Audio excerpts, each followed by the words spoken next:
Okay. இதுதான் 8 மணிக்கு அப்புறம் வர கேண்டில்ஸ். 8 மணிக்கு அப்புறம் மார்க்கெட் என்ன பண்ணுறான்னா, எனக்கு இந்த லெவல், எனக்கு இங்கே ஒரு பிளாக் லைன் இருக்குல்ல, இந்த லெவலில் மார்க்கெட் பிரேக் பண்ணுறான். அப்போ நான் என்ன பண்ணுவேன் அப்படின்னா, இங்கே இந்த பிரேக் பண்ணதுக்கப்புறம் இந்த இங்கே இருக்குல்ல, இங்கே எங்கேயாவது ஒரு ஆர்டர் பிளாக் இருக்கான்னு பார்க்கணும். இந்த லெவலுக்கு கீழே எங்கேயாவது ஆர்டர் பிளாக் இருக்கான்னு பார்க்கணும்.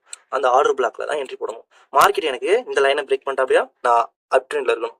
இல்லை அப் ட்ரெண்ட் மீன்ஸ் பையில் என்ட்ரி எடுக்கணும். ஓகே, மார்க்கெட் என்ன பண்ணிட்டான், எனக்கு இந்த சைட் பிரேக் பண்ணிட்டான். இங்கே பாருங்கள், இங்கே ஒரு நல்ல ஒரு மூவாக இருக்குது. இந்த இடத்துல ஒரு ஆர்டர் பிளாக் இருக்கா, ஸோ நம்ம ஆர்டர் பிளாக்ல தாராளமாக என்ட்ரி போடலாம்.